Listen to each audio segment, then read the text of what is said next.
What were the main competing ideological factions among the Kazakhs in the first 2 decades of the 20th century? Under the fast-changing conditions in the beginning of the 20th century, the Kazakhs split into the competing ideological factions. The first group primarily consisted of future Alash representatives. They promoted democratic values and the idea of all Kazakh consolidation based on the national identity. The other faction adhered to the idea of unification based on religious identity and was supported by the Islamic parties and politicians. The convocation of the State Duma of Russian Empire in 1905 stimulated the participation of Kazakhs in politics. The Kazakh intelligentsia took part in different meetings, conferences, began to publish newspapers and journals to express their views. The intelligentsia was mostly built from people who received education in Russia. However, some of them adhered more to Western culture, while others supported traditions and religion more. Starting from 1913, the former group started to publish the Kazakh newspaper, while the later group wrote to ICAP journal founded in 1911. Two groups had different opinions on the questions on land and religion and disputed a lot about them in meetings and in their articles. The resettlement policy made the issue of land very important for Kazakhs. The shortage of available to Kazakhs land forced them to either to fight for their right on more land plots or change the usual nomadic style of life.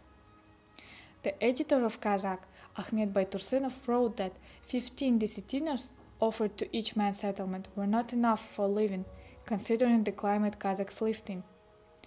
Alihan Bokikhanov also stated that the livestock raising is more suitable for the climate of the steppe than agriculture.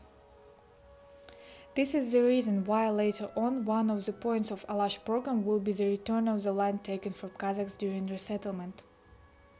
There were people who disagreed with such point of view.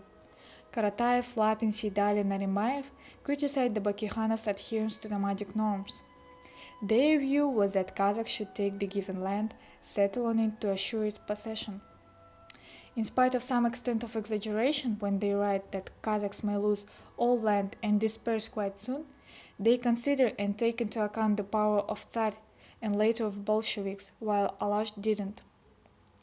On the other hand, one of the reasons why Muhammadjan Siralin or Bakhijan Karataev supported sanitarization was the wish to enhance the religious life by building more mosques, maktabas and madrasas.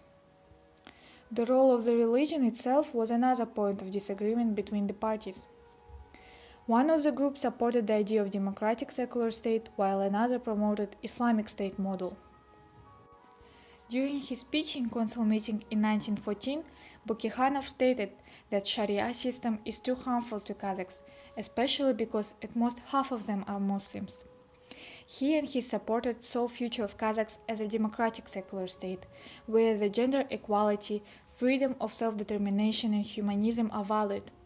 Sharia law didn't fit such model because of automatically treating everyone as a Muslim, not treating men and women equally and punishing criminals too cruelly. Bokikhanov saw Adat as a beneficial law system as it is traditional to Kazakhs. He proposed that a legislation for B should be created and B in each aul will be useful for people to quickly resolve any issues. All these ideas were used in Alash program, in which the religion is separated from the state, and all the religion issues on the territory of Akmola, Semipalatinsk, Semirechye, Torgay, Ural and Caspian Oblast should be dealt by Orenburg Muftiya. Such view on religion was opposed by Bakhijan Karataev. Karataev responses in ICAP journal to Bokikhanov that it is a Russian influence made people doubt the Muslimness of the Kazakhs.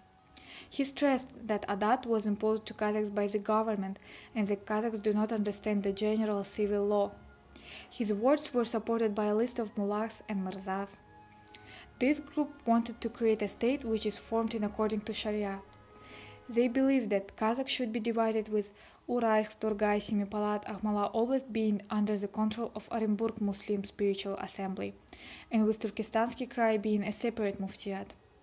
Moreover, all the administrative work should be done by religious officials, muftis, mullah, imam, qazi, who will be in charge of marriages, nikah, religious schools, maktaba, madrasa, and Islamic taxes, zakat.